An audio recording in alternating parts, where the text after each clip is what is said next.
আজকে সন্ধ্যার সময় ভিডিওটা শুরু করলাম। এখানে ইফতারি সাজিয়ে নিলাম, যেহেতু ইফতারের টাইম হয়ে গেছে। তো ইফতারিতে আজকে কি কি আছে, আজকে এগুলো বাহিরের থেকে আনা হয়েছে, কারণ আমরা লোক সংখ্যা যেহেতু কম, ঘরে তেমন একটা বানানো হয় না। তো মাঝে মাঝে টুকিটাকি বানানো হয়, আর প্রতিদিন কিন্তু এই ভাজা পোড়াটাও খাওয়া হয় না। আমরা ভাজা পোড়াটা প্রতিদিন আর কি পছন্দ করি না। তো যাই হোক, এখানে বাইরে থেকে ইফতারি আনার পরে আপনার ইফতারিটা গুছিয়ে নিলাম। তো আপনাদের ভাইয়া এখানে শরবতটা বানিয়ে নিল, এর মধ্যে কিন্তু আজান দিয়ে দিছে। তো আমরা এখানে খেজুর খেয়ে নিলাম আগে। তো এরপরে ইফতারিটা মাখানো হইতেছে। তো ইফতারিটা আসলে সরষের তেল আর শসা বা লেবু, কাঁচামরিচ এগুলো দিয়ে মাখালে একটু বেশি ভালো লাগে, কারণ ইফতারের টাইমটা একটু ঝাল ঝাল খেতে ভালো লাগে।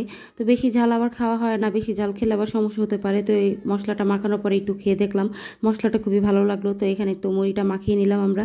তো ইফতারি করার পর একটু রেস্ট নিয়ে তারপরে চলে গেলাম রান্নাঘরে। তো আজকে এখানে পাঙ্গাস মাছ রান্না করবো। তো মাছগুলো একটু ভেজে নিতেছি। আসলে কি ইফতারির পর কোনো কাজই করতে ইচ্ছা করে না, রান্না বান্না তো দূরে থাক। তো আর ইফতারি পরে কিন্তু তেমন করে রেস্টও নেওয়া হয় না, অনেক কাজই থাকে। আর যেহেতু এই পেজটা পুরোটাই আমার হ্যান্ডেল করা লাগে, আপনাদের ভাইয়া তেমন একটা সময় দিতে পারে না। আর এখন তো রোজার টাইম, দেখা যেতেছে সে অনেকটাই ব্যস্ত থাকে, তাকে দিয়ে কোনো রকম একটু রিলসটাই এখন বানানো হয়। তাছাড়া সব এখন আমারই করা লাগতেছে, দেখা যেতেছে এডিট করা বা ভয়েস দেওয়া সবকিছুই এখন আমার করতে হয়। তো আসলে দেখা যায় সন্ধ্যার পরে ইফতারি করার পরে কিন্তু আমি ভয়েসটা দিই, ভয়েস দেওয়ার পরে তারপরে রান্না বান্নার কাজটা থাকে। তো আর এখন যেহেতু সেহরি খাই, তাও রান্নাটা একটু দেরি করেই করা লাগে। তো দেখা যেতেছে রান্নাটা 10টা-11টার দিকে বসাই, তো তেমন ভাবে একটা রেস্ট নেওয়া হয় না। তো কি আর করার, মেয়ে মানুষ, আমাদের তো রান্না করতেই হবে। যাই হোক, আপনাদের সাথে কথা বলতে বলতে এদিকে কিন্তু রান্না সব রেডি করে নিলাম। তো এখানে 2 চুলা রান্না বসিয়ে দিছি, আজকে একটু তাড়াতাড়ি করে রান্নাটা করব। তো এই তো এখানে আমি আলু ভাজি করব। তো এই আলু ভাজির জন্য পেঁয়াজ বসিয়ে দিলাম, আর ওই পাশে কিন্তু পাঙ্গাস মাছের জন্য পেঁয়াজটাও বসিয়ে দিছি।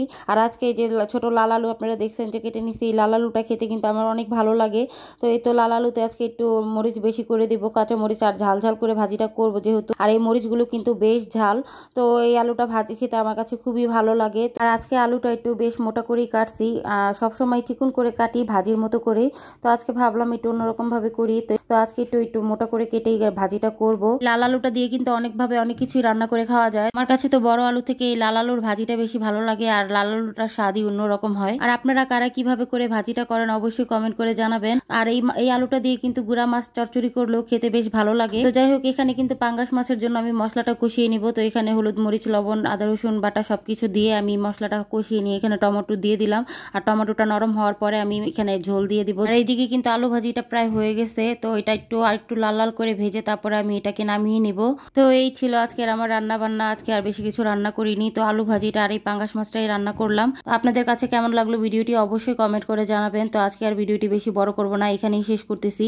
তো সবাই ভালো থাকবেন আর আমাদের জন্য দোয়া করবেন। দেখা হবে পরবর্তী কোনো ভিডিওতে, সেই পর্যন্ত আমাদের সাথেই থাকবেন। লাইক কমেন্ট করতে কিন্তু ভুলবেন না। আল্লাহ হাফেজ, আসসালামু আলাইকুম।